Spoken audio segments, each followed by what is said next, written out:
What's up, Jake?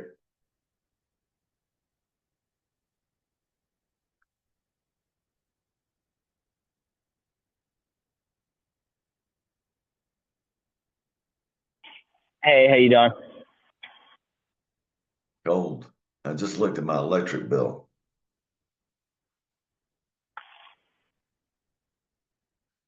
So I'm not happy.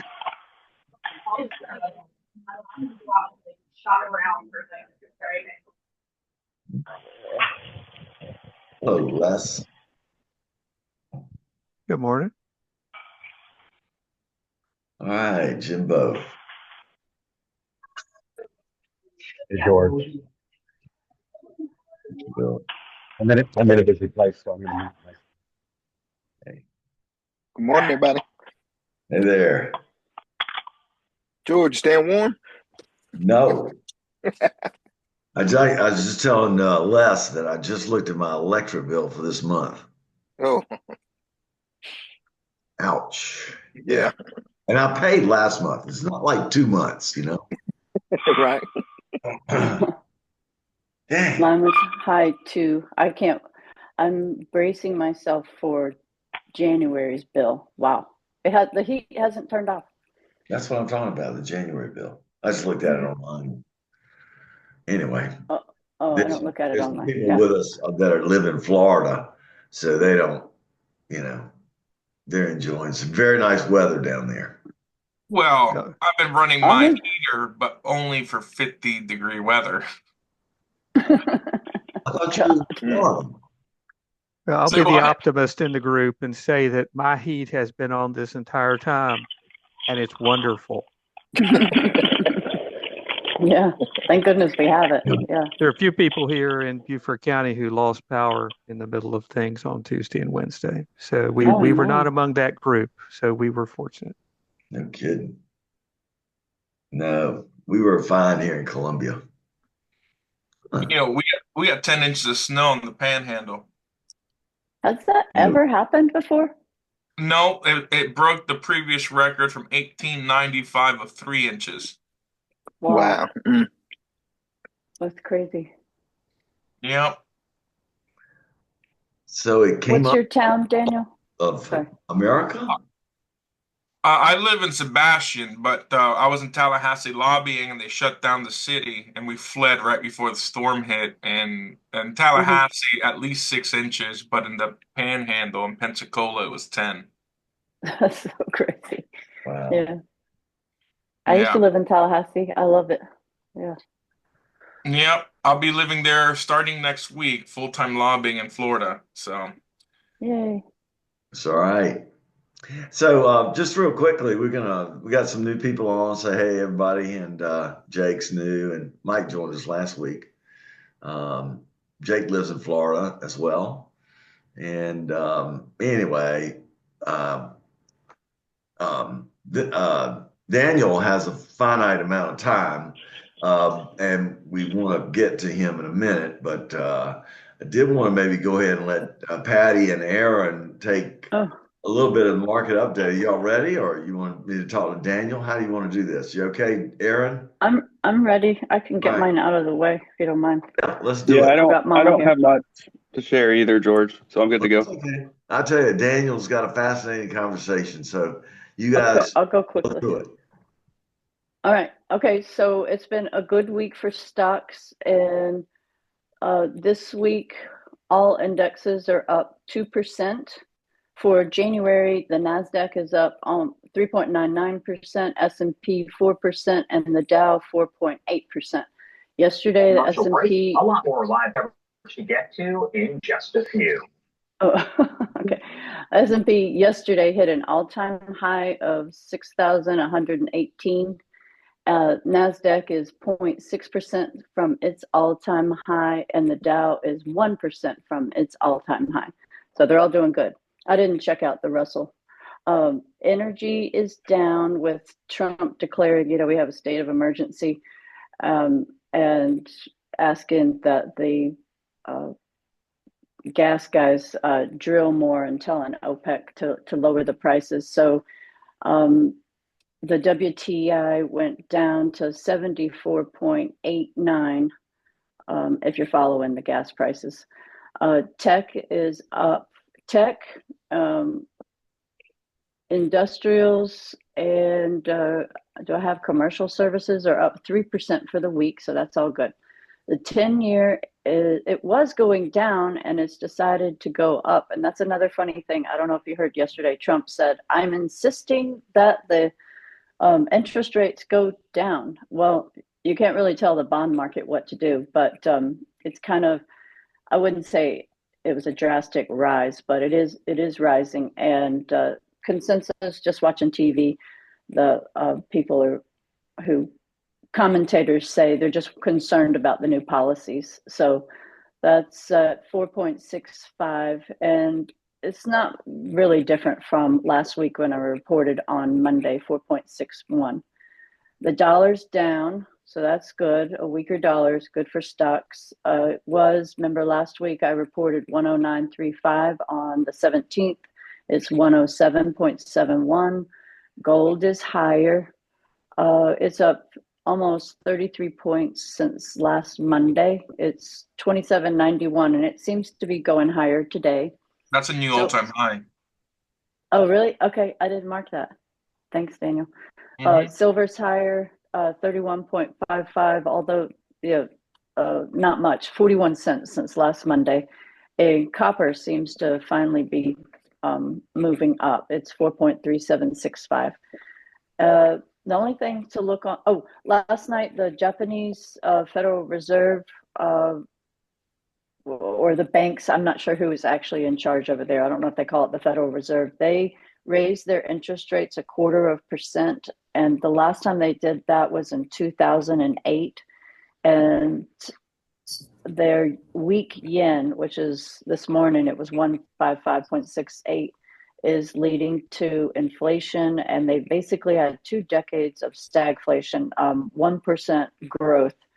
So they can't seem to get going, but I thought that might be interesting to everybody. Their CPI is very close to ours. Ours is 3.2 as of December, and theirs is 3.6. And then next week, the Federal Reserve is meeting on Wednesday. We expect the press conference to take place on Wednesday at 2:30, and doubt that the Federal Reserve will raise interest rates. That's the next interest rate is anticipated to be in June. So that's all I got. A report coming out at 9:45 is PMI, maybe? Is that? I don't know, but anyway, I'm not sure. It's okay. I just thought I'd throw it in there. Okay, I'll Google it while we're talking. Yeah, I'll look it up. Aaron, you want to take it? Yeah, like I said, I don't have too much. There was some craziness this last week with the Trump meme coin. That was billions. I didn't pay too much attention. I was actually away and out of pocket for some this last week, so been playing catch up. I like Ethereum a lot at these levels to rise with Bitcoin while it kind of ranges. And then also, I'm looking at a couple AI plays too for the coming week with virtual and another one. But yeah, it's mostly been catch up. I was went out of town, got back in town right before the storm. So, but yeah, not too much outside of that. But yeah, I'll be looking at the charts today and get a better update going for next week. I did buy my first lick yesterday because I got my family wallet working. Nice, congrats. Yeah, we had a little bit of a pullback there. Had some momentum and had a big seller come in, but it rebounded. So it's looking good, and Sol's price is looking pretty good too. So you'll get the price increase since it's only paired with Solana. If Solana goes up and Lick even stays, consistent, you'll still see that price appreciation with it too. So it's good to see Solana making some moves and pushing up as well. Okay. Well, maybe we'll talk about. Well, I'm gonna let Daniel come on in because we've got a few other things to talk about too.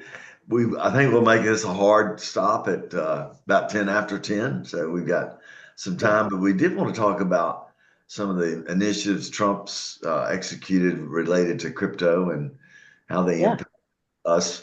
But Daniel has visited South Carolina to talk with the legislators here about an effort called Citizens for Sound Money, which is, I'll let him explain it.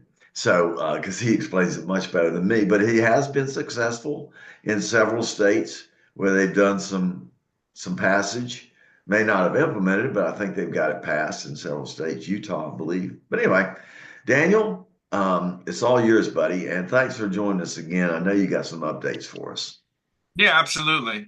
Thanks, George. So Citizens Sound Money is a 501c4 organization. Our mission is to promote the use of sound money and protect people's rights to do so. And we protect people's rights by passing legislation, but by making gold and silver legal tender, getting rid of taxation on gold and silver, and so forth. Last year, we were working with a coalition of organizations, and we were able to get sound money legislation filed in 27 states. Only 6 states passed something last year. And actually, no, we can increase it to 27 because New Jersey got rid of sales tax. So 7 states passed something last year. And this year, there's only about 6 or 7 states that have sound money legislation, including South Carolina, thanks to Senator Lieber. Thank you, Dennis and Skeeta, for getting that ball rolling. Right now, our number one priority and focus is Florida and Missouri.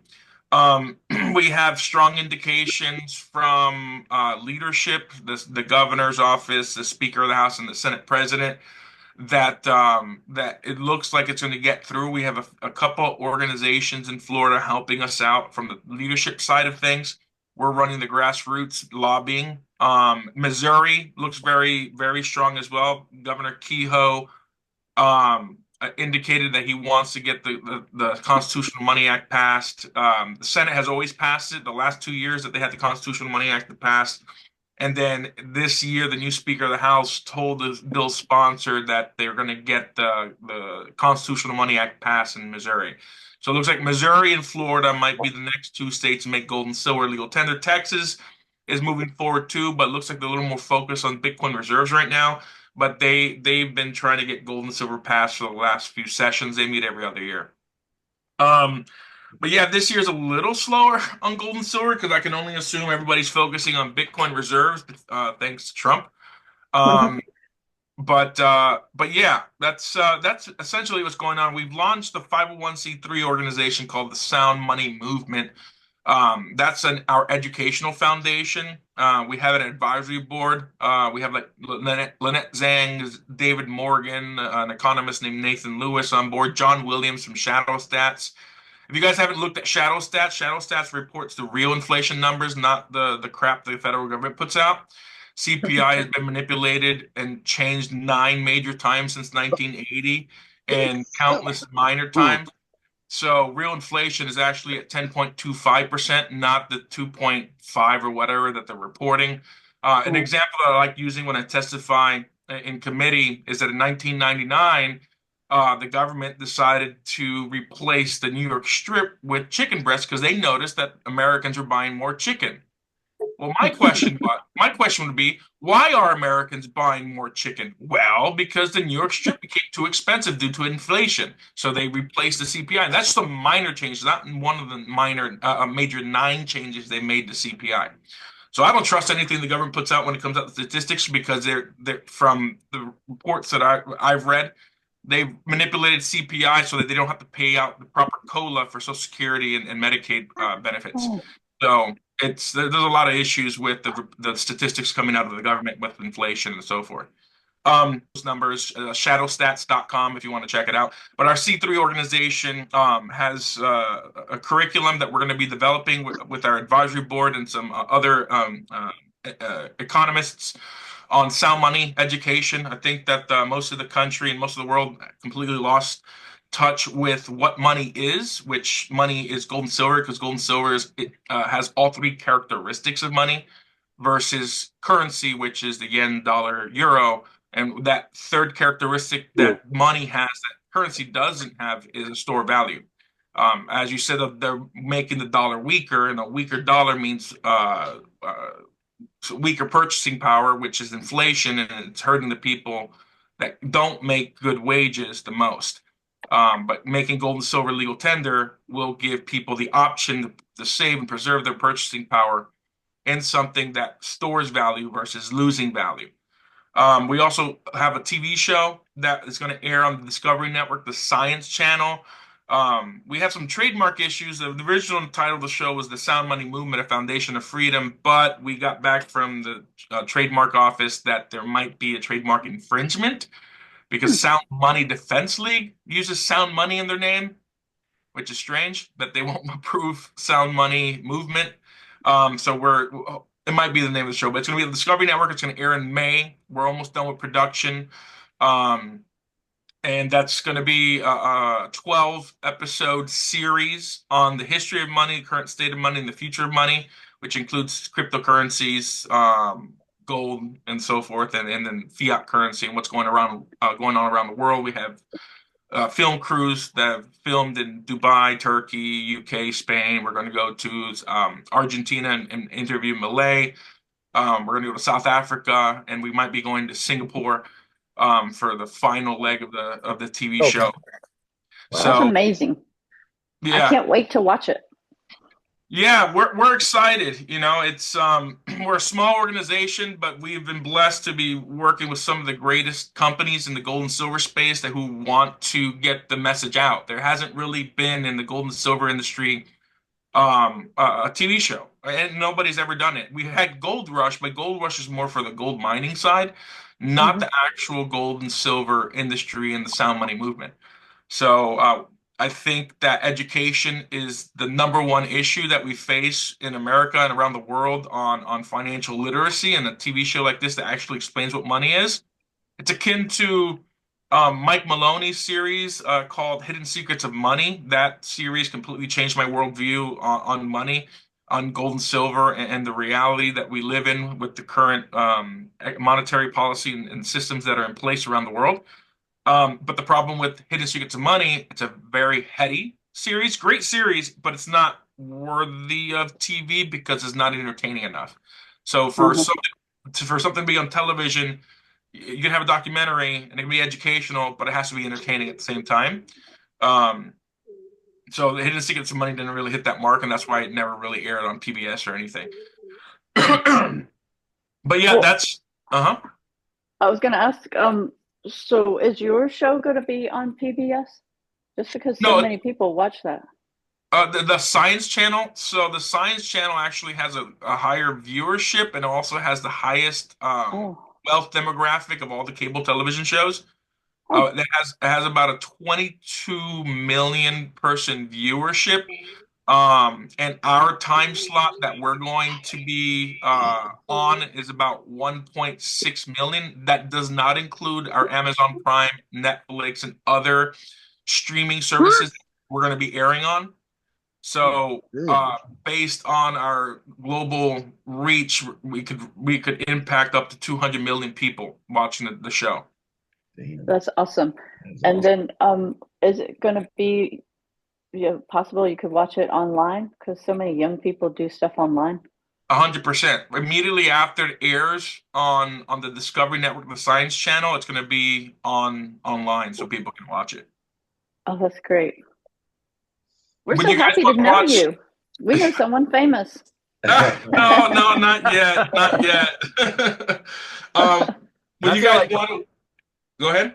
I feel like right now you guys have a good opportunity to get your message across. You know, everyone's into crypto, but yesterday with the executive order, it's really, they got until summertime to come up with something, and they're going to be weighing lots of options. In the end, I think they're going to come up with pro crypto resolutions, but at the same time, I like what you guys do as well. Like gold and silver should totally be legal tender. Yeah, we have some people through Kinesis that are working with the administration on digital gold and silver. So I'm not exactly sure where that is. I know that some of the U.S. partners have really strong connections with the administration. So it'll be interesting. We've seen some executive orders with some interesting language that seems like Kinesis's U.S. partner has been influencing. And we know that I had tickets to go to the inauguration, but I was lobbying and then stuck in Tallahassee through Wow. Kinesis. So there's a lot going on, and then we have a super PAC, which kind of ties everything together. The super PAC. I mean, I'm sure some of you know how the system works. It's corporations control our government, and they control our government through super PACs and legal bribing. They don't like using the real language. They like saying, "Oh no, it's just contributions." No, it's bribing our politicians through super PACs. So we are doing a fundraiser for the Speaker of the House of Florida to bring the gold and silver bill up to his whatchamacallit, bring it to the forefront of his like priorities. So we're going to be doing that on February 7th through our super PAC. So that kind of ties everything together, our lobbying. And then the great thing about super PACs that the politicians created is you can raise as much money as you want, and then you can donate it to any organization that you want as well. C3s, C4s. It's not tax deductible, but if we raise a lot of money for a politician and we don't spend it all on the politician, we can use it to finance some other things. So yeah, we have a holistic view of how we're trying to save the world, in my opinion, or in this case, save America. And we have it in every finger. We have it in the Political Action Committee. We got the C3 and the C4, and we got the private company that owns the TV show, and we have media. So, and we're just a small little organization. I'm the only full-time employee. So That's wonderful. we're doing a lot of things. Have you worked with the World Gold Council on this initiative? We reached out to the World Gold Council, but they're where are they based? I think they're based in the UK. Yes, London. We've when it comes to the bigger organizations, they're more focused on the money side of things instead of the movement, right? So instead of educating on and trying to bring sound money back as money around the world, they're more focused on the mining industry and just statistics and selling with Citizens for Money. We're trying to educate people and make them realize that they should be putting their savings in gold and silver because it preserves their purchasing power. Now, that's not to negate cryptocurrency or stocks. Those are wealth generating assets, and there's a strategy called wealth cycling, where you do a ratio of gold and silver to an asset, and depending on the historical ratios, when it's too high, you sell that asset, put it into gold and silver. When the ratio goes down, you put the gold and silver back into that asset and grow it. And I mean that exponentially increases your wealth while preserving your wealth as well during downturns. So the World Gold Council and some of the other larger companies out there don't really care to teach that, don't really care about teaching that gold and silver is money. They're just more about what's going on in the markets. How can we get more gold out of the earth? How can we sell more gold? That you'll notice, just like in any movement, you'll realize who the true believers are and who aren't. And you got to figure that out. The World Gold Council, they're good at great resource, great marketing about gold and silver, but they're not really big on pushing gold and silver as legal tender. They do have really good research on allocating gold in pension funds and in investment accounts. And I used to work there. So if you need any direct connections, I'm happy to put you together. Yeah, absolutely. And 100%. They have great resources on investing and making money with gold and silver. But on the legal tender side, they're indifferent. Okay. Well, let me do it. Reba, you jumped in there 1 second. I just remembered that you knew somebody who was going to go to the crypto ball, and maybe we could have them join us in a week or two, or because we got some other things we're going to do. But don't forget that. I forgot it. Yes, absolutely. Okay, we'll do. Daniel, thank you so much, because it's an uphill battle. You're doing a great job. You got a great attitude, and you certainly have your talking points at your fingertips. Yeah, As thank opposed you. to mid. Yeah, well, this guy do 24/7, so. Yeah, exactly. I'm gonna bring Mark in a second. He's just gonna tell you what he's gonna maybe talk about next week. And I'm just prepping you there, Mark, so you can.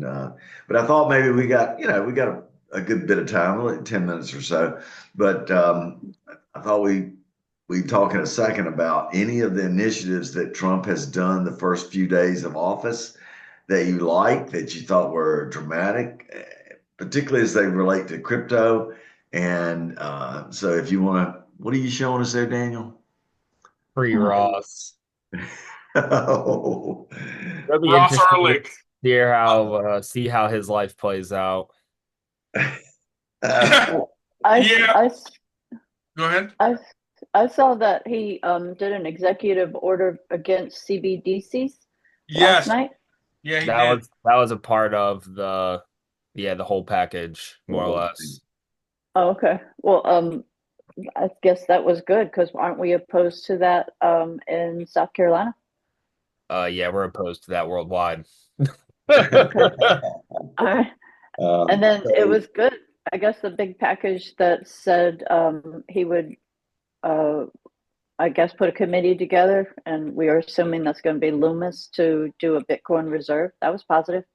Well, it's expanded beyond Bitcoin Reserve. Now they're just calling it a crypto reserve, XRP, XLM, a few other things that they're looking to buy up. Oh. Yeah, and if you look at what Trump's company's been buying, honestly, it's all pretty much ETH products, Chainlink too. Yeah.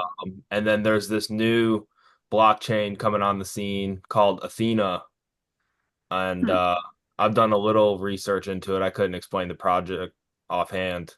But he bought a whole bunch of that. I thought that was the odd one out that I'd never really heard of that I went and looked at. I finally bought 10 little shares of the Trump. Yeah. I let it go way Out of curiosity, what platform did you buy it on? Robinhood. Oh, really? Robinhood combined with Moonshot, I believe. So actually, if you're on Robinhood, I think they are doing a partnership with Moonshot. So that actually all adds up. That's cool. The Trump coin. I like it. Well, I thought it'd be fun to watch it. So I put in a limit order like 3 or 4 days ago, and I couldn't believe it this morning. I woke up. I was like, oh, it filled. Yeah. Any of those meme coins, even if it's Trump name, just close your eyes for a couple months and see what happens. You might lose, a few bucks. You might make $1 million. You can't really tell anymore with this stuff. For me, meme coins are just pump and dump schemes. I mean, that's people. In my opinion, that's what they're starting as, but there's some real utility behind the technology. Something's going to happen. No different than when Bitcoin first started. It was only for drugs and criminals. Meme coins are only for pump and dumps. I think that'll come around as time goes on. A meme coin has no utility other than the fact that it's a monetary derivative, while Bitcoin actually has physical infrastructure. It's two different things. Meme coins are useless, and the only people that make money are they're doing it based off of the backs of other people who got in later into the meme coin. Meme coins, I can make a meme coin right now, and it's just a derivative of whatchamacallit. Meme coin. Well, yeah, it's just a meme coin. It's just a meme coin, and there is no utility. You can add utility. I agree. I agree with all that today.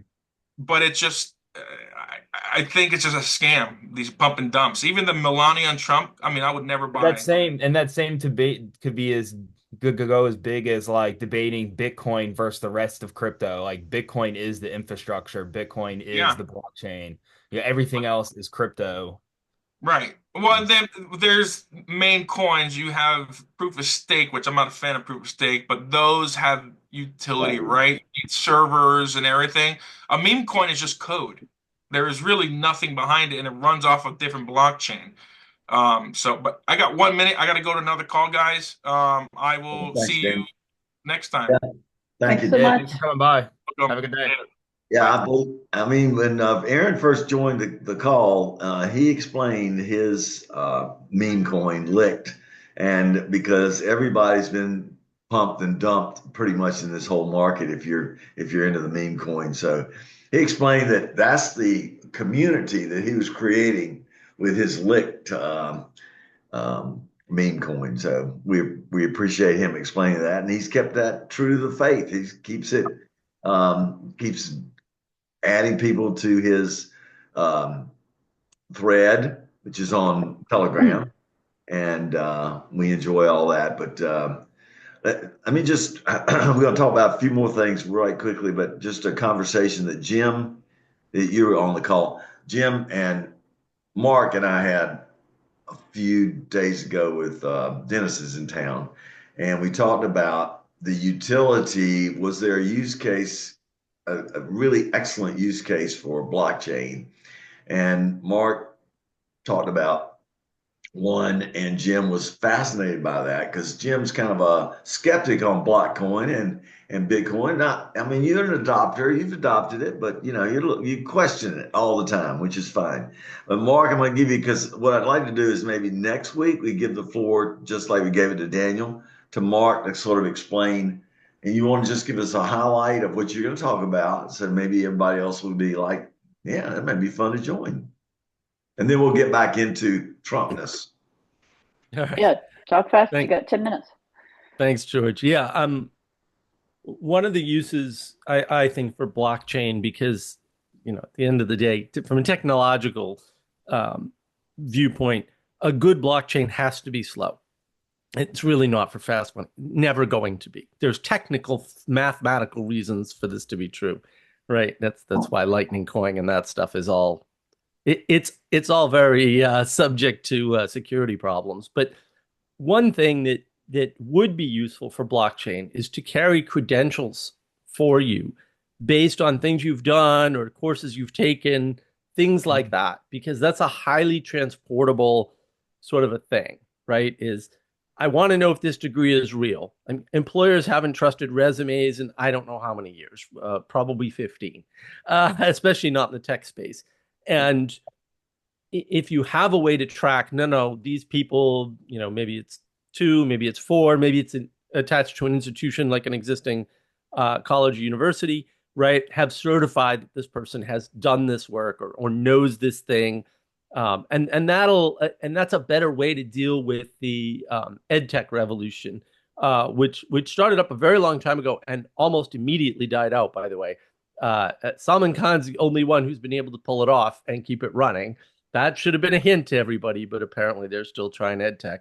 EdTech's very old at this point. I actually knew a bunch of people that started it, but I think transportable credentials for things people have done is a much better use for blockchain. So that's what I want to talk about next week. Excellent. All right. Well, we will cue you up next week for that. And Jim, you can chime in anytime. But anybody else? I'm interested in the press conference he had with the 3 tech guys for the AI initiative here in the United States. There's been some pushback on it, but I really don't. That's not the point of the call. Is to sort of explain it a little bit more, but how it might impact crypto. Does anybody want to either recap it real quickly, because we've got a few minutes, but and then what are some of the highlights? I mean, I've got mine, but anybody else want to take it? And well, I'll say something real quick. It was just Oracle, ChatGPT, and that Masa-san who throws money around like crazy. Got the Middle East. So I guess they said it was about a $500 billion project, and Masa-san sounds like he's put in most of the money into the project and seemed exciting. It's going to be in Texas. They're going to be building data centers. And by the way, I think it's Oracle who said they're going to build 2,000 data centers. That was like 6 months ago. But then Elon Musk was sour pants and said they really don't have the money. That's as much as I know. Well, Musk and Sam don't get along, so I thought that was mean. My 2 cents on it is Sam Altman's kind of weird. OpenAI is kind of shady. The mother of somebody was just on Tucker Carlson. Her son was a mega contributor to the beginnings of OpenAI. and was about to be a whistleblower on some subject, came home from vacation and was killed like a day or two before he was going to testify. Yikes. Wow. And he worked for OpenAI. It's on Tucker Carlson. I forget the name of the woman. It's an Indian woman. I forget the name of the guy too, but he was somebody that contributed a lot, but his name wasn't really put on all the work. Yeah, I did see the story. And all I can think about with all this Oracle and data stuff is I just feel like it's going to be some kind of like Cambridge Analytica on steroids. They're going to have everybody's information, everything we do, everything you put on the internet, like probably whether it's video or social media, and they're going to be able to like know what you're thinking, and who knows how they're going to utilize all that. Well, I'd rather be in the United States than in China. Yeah. So did anybody catch the I guess one observation that I had from this week was the blackout period for NIH and all the different healthcare agencies, communications blackout. Anyone catch that? No. I missed that. What was that about? Talk fast. You got 5 minutes. One of the executive orders was to black out all communications, postings, websites, all of that. Let me see if I can find the executive order here. Now that you're saying more, I did hear something about that, but I didn't read more into it. What does that mean, blackout? Just means that they can't communicate anything. I thought that the timing was interesting because it was right around the time when Oracle, when that press conference occurred. It could have very well been the same day. I don't know about anybody else, but there was a lot of stuff that happened this week. Feels like, Monday inauguration was eternity, but yeah. Now, one of the implications of what you're talking about, Paul, is, for example, we won't be getting any updates on the bird flu and different kinds of viruses that are front and center for the U.S. and even on a global basis. And there's no information sharing with other countries on viruses and emerging viruses, including one that I think is happening right now in Nigeria. Oh. Okay, I think I did see a tweet about that. So basically, we're going to do what China did. They're over there doing their own experiments, and COVID got out, and then they didn't want to tell anybody about it. Yeah, it says here the CDC, FDA, HHS, and NIH were instructed to halt external communications. These include stopping scientific reports, website updates, health advisories, and other public communications until further notice. Okay. So, well, why? Happens. And stop scaring the people. That's why. They got to stop scaring people with bullshit. And Not Trump wants to be sniffle safe. is a death wish, like it's a sniffle. You know, get some sun, drink some orange juice. Well, I will say this. So that press conference, Altman was on there. Altman was known to be a critic of Trump, and we know that he's buddy with who is it? Reid Hoffman, who's the LinkedIn guy. I think one of the things that will get dropped here is the Epstein files or whatever. There's a ton of stuff declassified yesterday. It was the JFK files. It was MLK. MLK. Are they readable yet? What's that? Are they readable yet? Is there a place for us to read it yet? No, it has to go through a process. Got to go through a declassification process.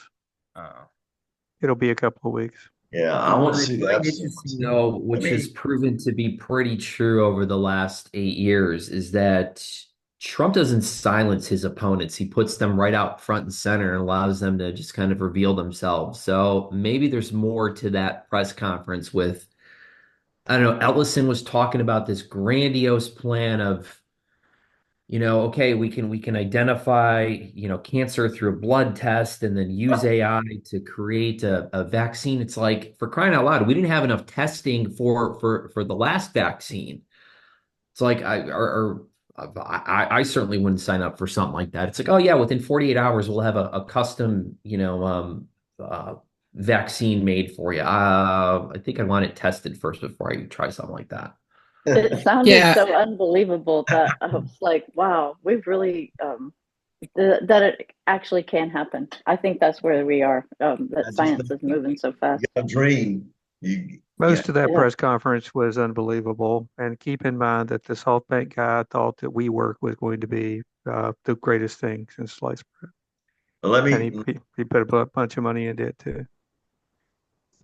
All right, so let me just here's what my takeaway from the press conference that Trump had with those three guys announcing the AI. He touched on it briefly at that conference about allowing them to produce their own electricity on site to ramp up the speed because the electric companies are so slow building the infrastructure because they got a whole process that they have to go through. That was re-emphasized when he talked to the Davos at the World Economic Forum when he was doing a little press conference here yesterday. He dove into it even deeper, saying the emergency order for energy will allow these guys to develop their own energy on site and bring that project up to speed faster. That caught my attention. And so I have, it's interesting in South Carolina, that's called behind the meter. And we're not allowed to produce electricity behind the meter here in South Carolina for a heavy energy user company. So I'm hoping that we can get some traction to loosen up that restriction for large energy use companies that either want to come to South Carolina or are already here, but consume a huge amount of electricity to help offset some of that cost so that they can produce their product more efficiently, but also take the burden off of us that has to pay for the infrastructure in many cases to get these places serviced. So some of them are willing to do. Some of them, Meta, for instance, in Aiken has agreed to pay for the upgrade of the substation that will service their facility, but they don't have the ability to be able to do any kind of alternative. And there's so much new technology out there that allows basically renewable, and it's not solar and it's not wind. But there are all kinds of, not all kinds, but there are developments almost every year as to what other types of solutions for energy, as long as they're on site at servicing the business that put them there. So anyway, that's my take. That was a big thing for me. I'd love to see that happen in South Carolina. And Nancy Mace is going to be here Monday at a GOP thing, and she's running for governor. Tackle her, George. I'm gonna ask her. I'm gonna Nancy, I want you to loosen up these damn rules that Duke and Dominion have these guys by the birthrights. But anyway, so anyway, that's my take. Dennis, I didn't allow you with us. I see you're muted, but if you're still with us, if you want to take 2 seconds. And I know we've extended this. Appreciate y'all staying with me.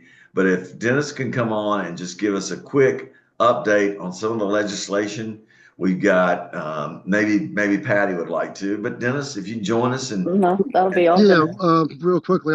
I'm sorry, I'm not really feeling well, but so I've been listening in, and my hairdo's not right, so I'll stay unmasked here. But no, we're looking forward to another rousing week in the legislature. We will be announcing the first resolution of its kind in the country to support open source AI. That's resolution number 225, S225. So I'm really excited about that. That's part of the obviously our 5-point policy initiative. I'm going to be in Columbia next week. Lobbying for the UCC Article 12 amendment with targeting obviously the House members.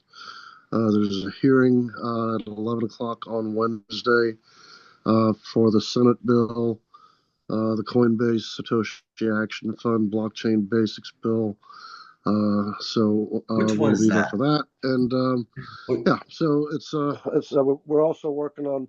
We got the comments back from the Treasurer's office on the strategic Bitcoin reserve bill.